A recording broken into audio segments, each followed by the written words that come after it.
Hey smokers, Jiraga1 here, and today is going to be an extra special video for our 420th subscriber. That's right. Thanks a lot, guys. So today I'm going to be installing an SSD inside the unbreakable, the unbeatable, the incredible, the ultimate, unparalleled, unsurpassed, badass, hardcore, second to none, never say die, Powerpc G5. But first, let's take a look at the case. Now, to be clear, this is my ultimate dream computer from my childhood. Oh my god, I dreamed of having this computer for years and years. But instead of getting this, I got a Mac Pro, which is technically better. But nothing quite excited me like this machine right here. But since my first Mac was a Mac Mini, it left much to be desired. But now that I have this computer, which is now over 10 years out of date, it's not really that big of a deal anymore. But even still, there's a warm, gooey feeling inside I get from using this beast of a computer. But today is an extra special day because now the Powerpc G5 is going to be faster than it ever was before.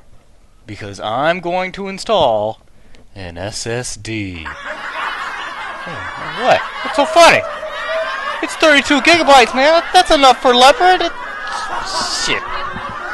Let's take a look at the front I/O and stuff like that. Of course, we have our optical drive with sliding drive door. Very attractive.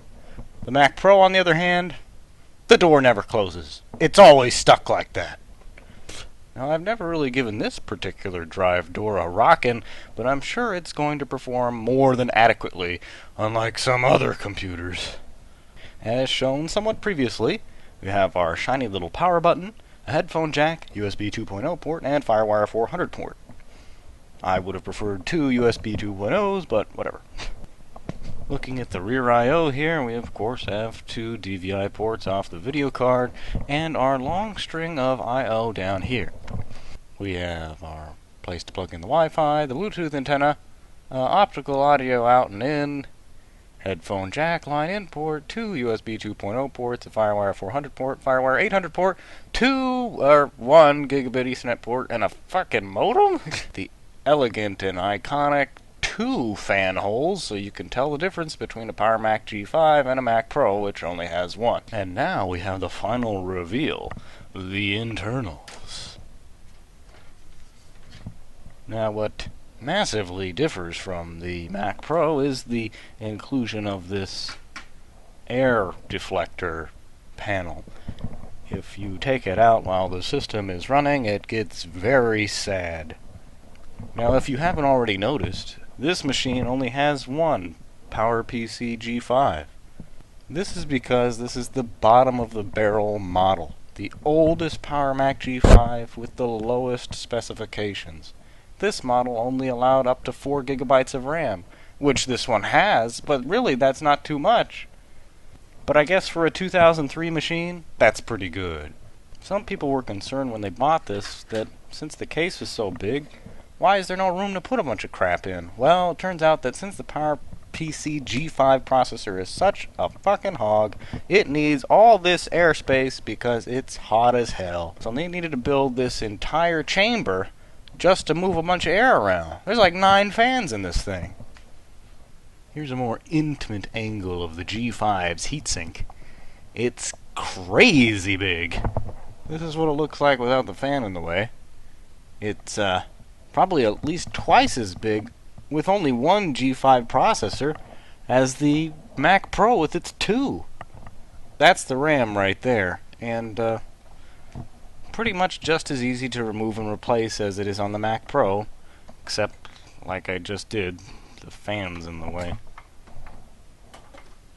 And there's our graphics card, which happens to be a Nvidia Geforce FX 5200. 5200? Wait a minute, that's the same card that's in the Windows 98 machine! Except this one only has 64 megabytes of VRAM! Son of a bitch. Here's the back of the optical drive with a little fan. Now here comes the part you've probably all been waiting for, the SSD installation. Now, since this SSD is so light and small, just the cables here are going to be enough to secure it in place. It's just gonna be hanging here like a little noob while I plug in the power. There we go. Boing. So now that that's all said and done, we can put the side back on. Tick thing. And it's ready for action. And boom from the CD. Alright, we made it into the Leopard setup. Remember, the maximum OS for this machine is 10.5.8. Really, really low and behind in terms of operating systems. So here comes the moment of truth. Just like the moment of truth from the other video. Will the SSD work?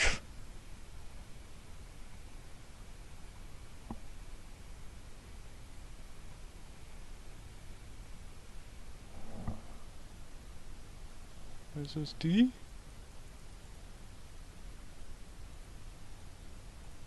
SSD? It's not showing up.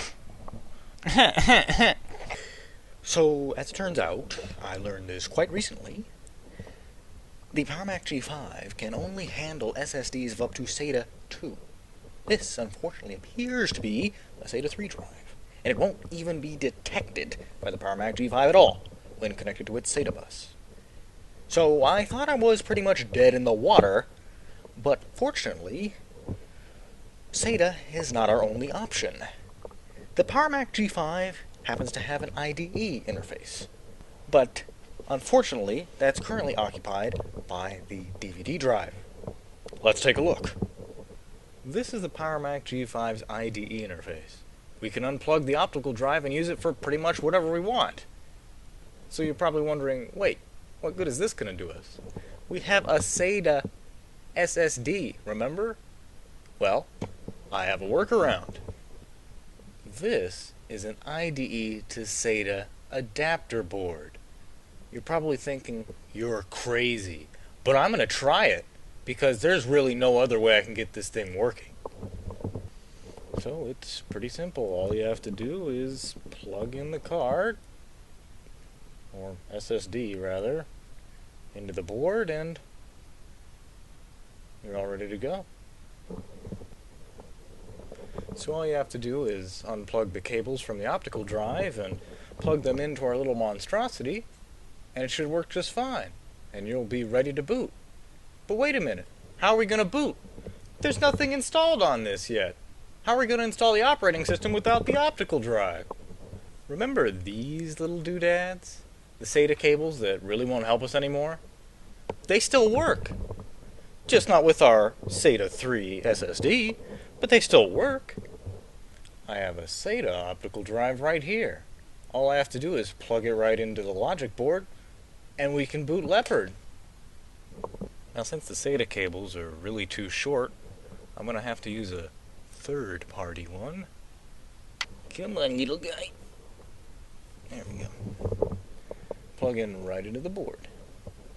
So this is our current setup so far. I have to use an external power supply for the SATA optical drive because these cables are just way too dang short. Huh. That was easy.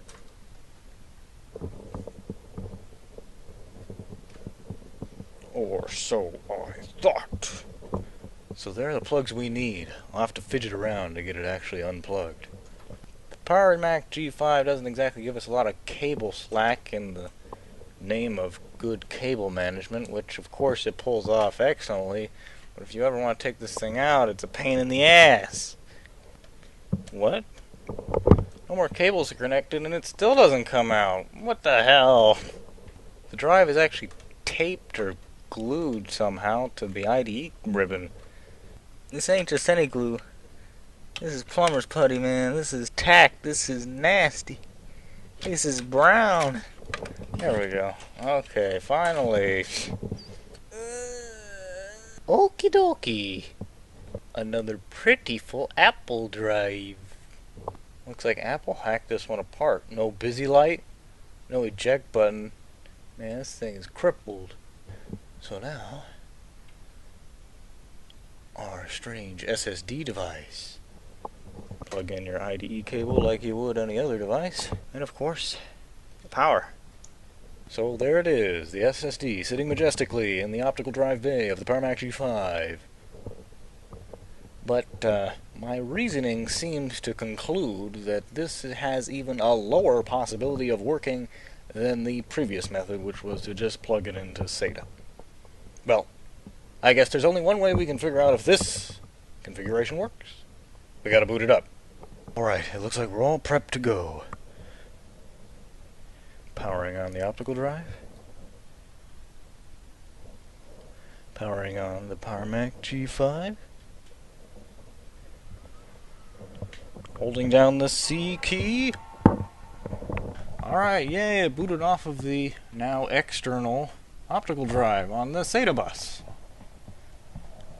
So that's not really that big of a deal. What's really going to be a big deal is if this actually detects a disk. This is the real moment of truth. Brace yourselves.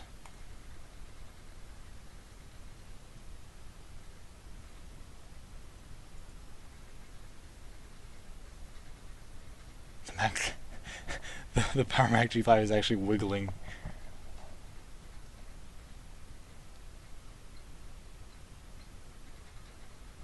And there, ladies and gentlemen, is our SSD! As you can see, it's been detected by disk utility, and it proudly shows its SSD label there. So let's go ahead and get this ready for an install. All formatted and ready to go.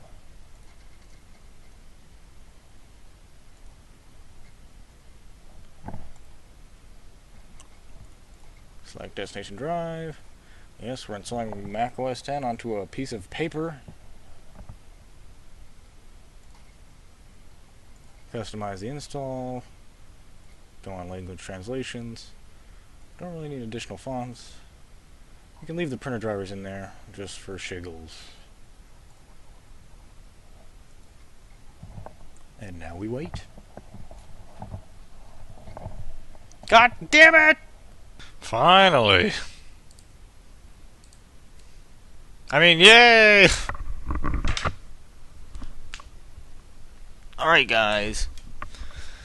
Now, this is the real moment of shit. It's restarting already. I can't stop it. Powerpc G5. Powerpc G5. What's wrong? Oh, come on, we can talk about this. Oh, no. Come on, just boot the operating system.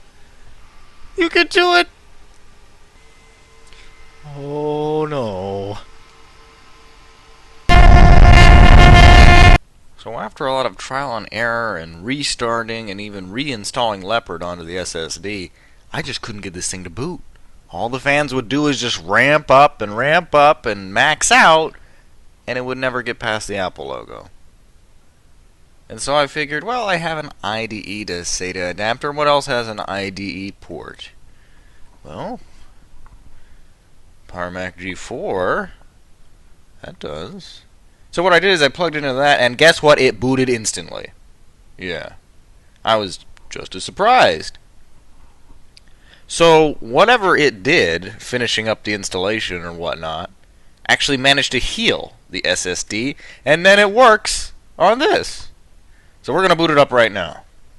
So although I was able to finally get this to boot, it's been pretty unstable, pretty slow. It's actually faster on the Powerpc G4, believe it or not. But we'll give it another shot.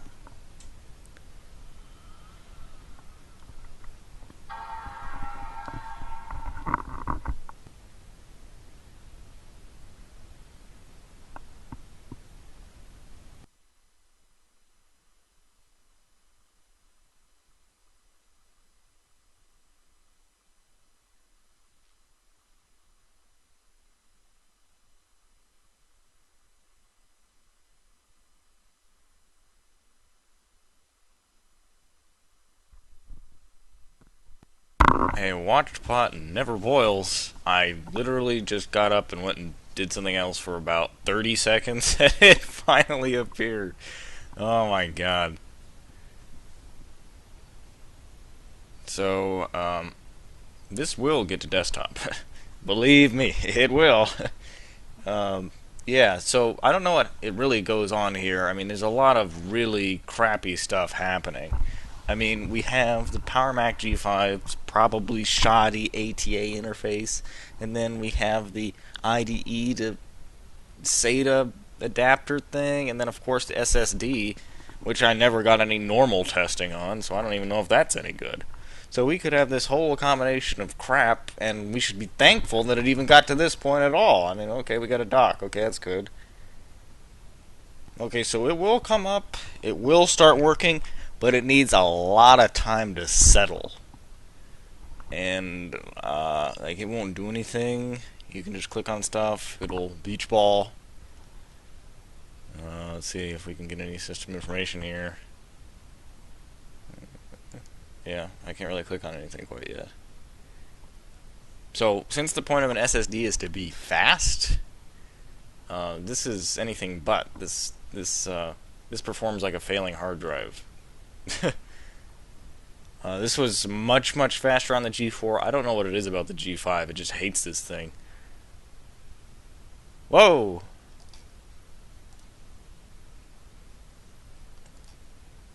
Yeah, I got sent back to 1969 again.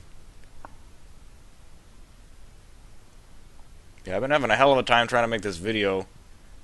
This thing just has been giving me a lot of problems. For obvious reasons, of course. It was really a long shot that it even worked at all. Just totally bypassing SATA altogether.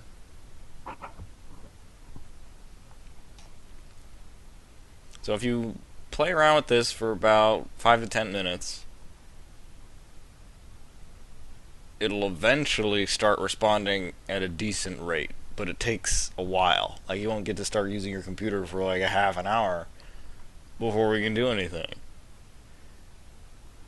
Okay, here we go. Now we're up to speed. It took, I don't know how many minutes, but a long time.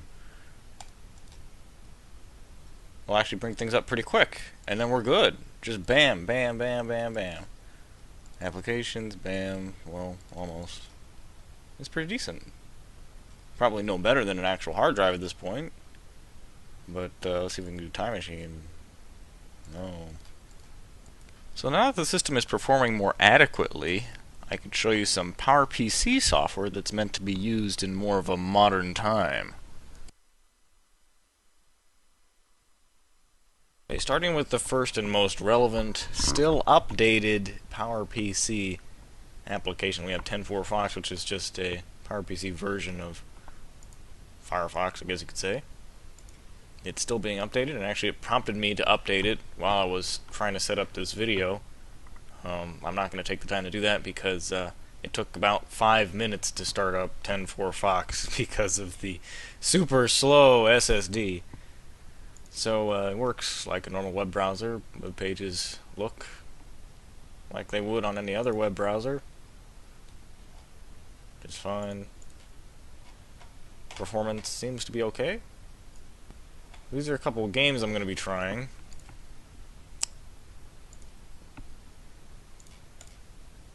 Don't want to push this thing too hard or we'll be waiting for it for a very long time. So while these are downloading, I can talk a little bit about Flash. So Flash doesn't really exist on PowerPC Macs. Now, of course, you can get it, a really old version, but, you know, that's probably going to have a lot of issues. So usually the first thing people want to do when they test out their brand new shiny web browser on their old as crap machine, want to go to YouTube, right? Let's see what happens when we go to YouTube. Looks okay so far. Wait a minute, it's working. What? Well.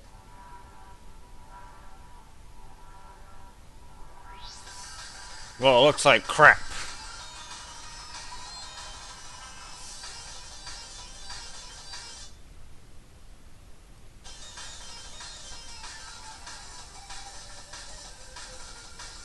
can see the computer's not lagging out, but that video sure as hell is.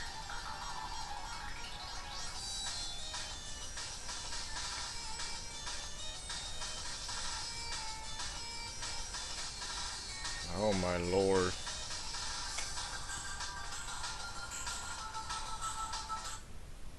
Oh my god, stop. Okay. So, I didn't know that actually worked, but it's crap. As you can see, it was about 0.5 FPS. There's something else I got called MacTubes, which is supposedly able to handle those videos much, much better.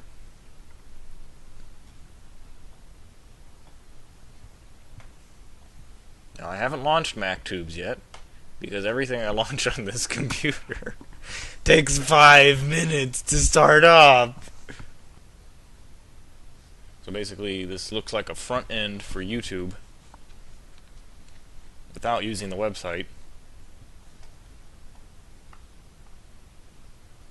And it's supposed to play back YouTube videos more efficiently than it can in a browser.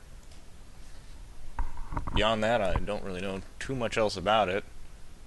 So it's actually playing it back much smoother than it was before. I mean, it's not perfect. It's still hiccuping a little bit, but I mean, it's tempting to live the PowerPC lifestyle, you know, using all this makeshift solutions for doing modern things that even the cheapest smartphone now can do in its sleep. Your PowerPC is actually struggling on it.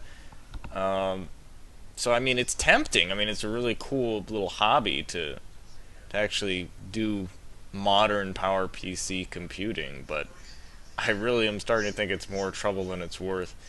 Now, one of the reasons this video could be lagging is because no, turn this down. One of the reasons this video could be lagging is that it's trying to cache stuff to the disk, and since the disk response time is, well, ass, it's not going to be very efficient. So it might actually run much, much better under better circumstances, perhaps with a regular hard disk, and if maybe I wasn't downloading 3 other things at once. But I guess with all that taken into account, this is actually performing pretty nicely. MacTubes is pretty nice.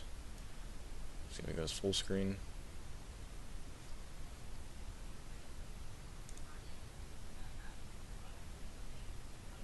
Not as good. It's having to stretch out the video to 1080p.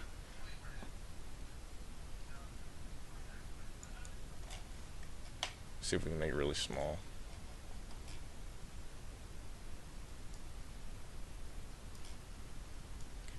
Small as it gets.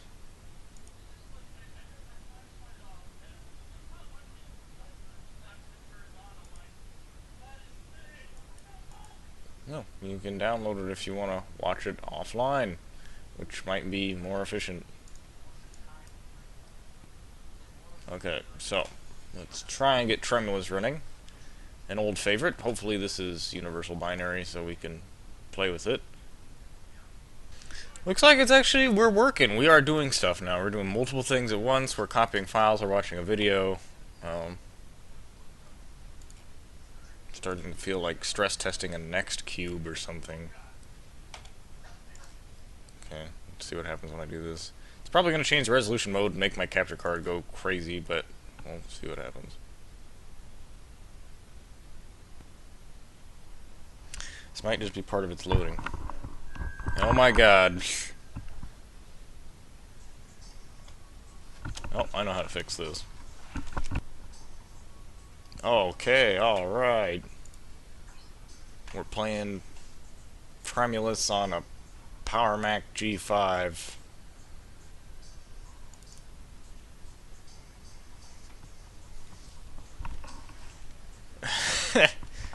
Oh, hell! Oh, let's download it. This will only take 30 fucking minutes! 7 kilobytes per second? 8? There's nobody in any other servers. I kind of have to download it. Do I really want to wait 40 minutes? Come on, there's got to be like some way to do this. Transit, but that looks promising.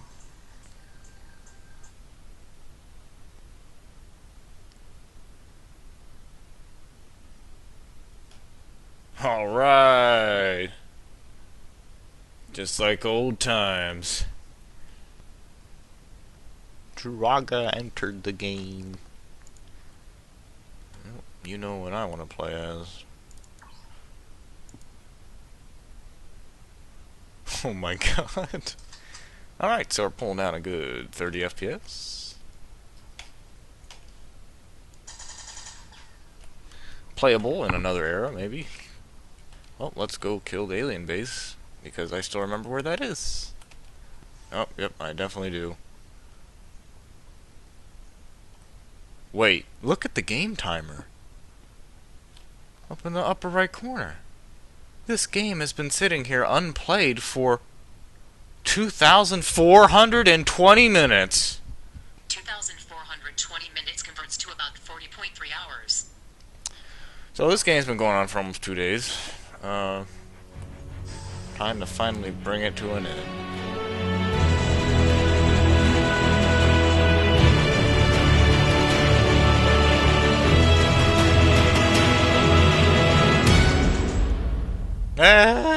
The game's over! Multitasking. It's working. It works. Sort of. Alright, paused video. Neverball.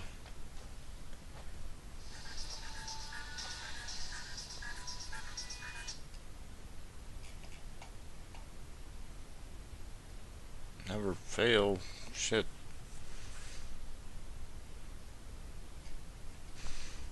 I think it runs just fine unless it has to actually access the drive, which just slows it the hell down. There we go.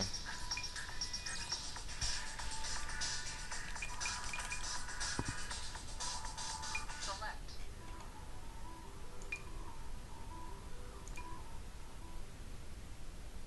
Ready, set, go. Oh god.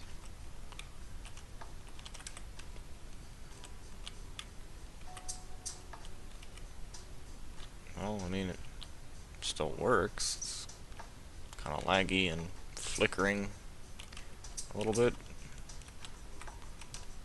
This is just like Monkey Ball clone, without a doubt.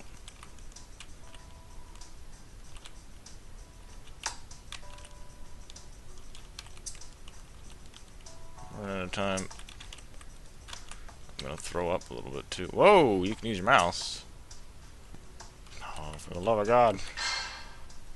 Oh, whoa! Go. Let's see how our download's doing.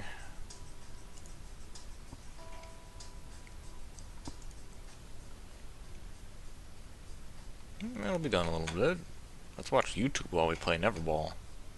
Come on, let's get those 4 gigs of RAM a cooking. Oh god, this camera. I'm gonna throw up. Where am I going? Holy hell! I don't know who's like pro at this game. Who's actually played this game so much.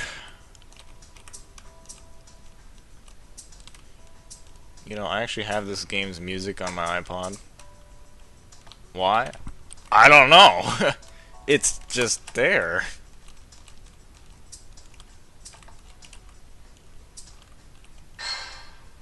Yay. Shit! Wonder where my copy of Marble Blast Gold is. I think we'll save that for another video. Fallout. Wonderful.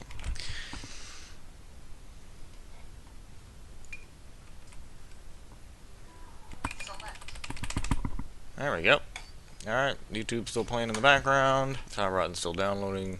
All the computers on the list to the right are cool, and each one pushed Apple further and further into the modern world. No other PC was designed like the early 2000 Apple computers. Get the fuck out of my face. Okay, Soundrotten finally finished downloading after 500 years. Let's see what happens when we launch it. Oh yeah, latest version of Soundrotten, baby. Geforce FX 5200 Ultra. Alright.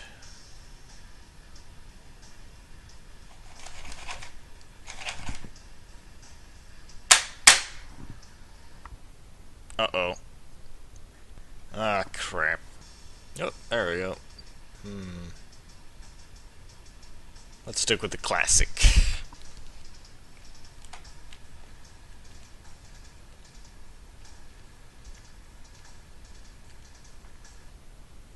Yep. So this is a pretty good Mac, except its disk is ass. To be perfectly honest, I don't really have another hard drive I can actually hook up to this thing, so this is pretty much as good as it's going to get until I have an alternative. This is like the opposite of an SSD. This is slower than the ultimate DOS machine.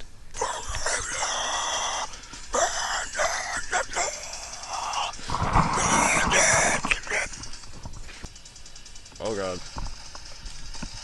Oh lord.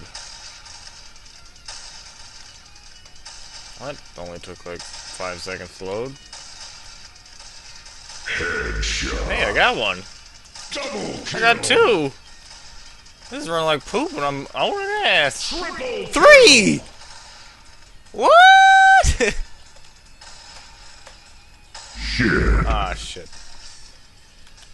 Edit mode. Child's gonna die.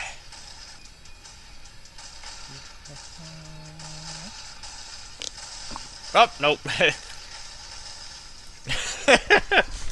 Destruction.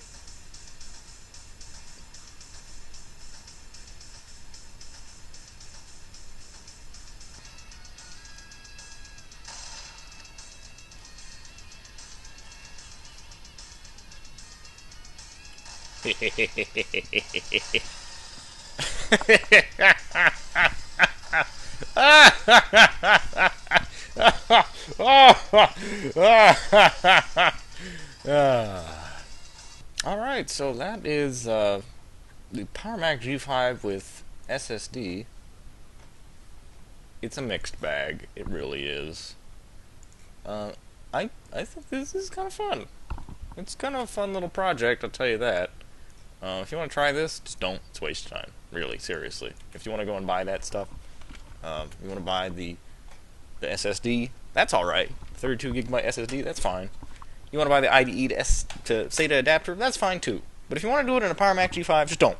Because it's not going to work very well, and you're going to spend a lot of hours pulling your hair out waiting for this thing to boot. And you'll also need a Powerpc G4 to heal your installation of Leopard after it's completed.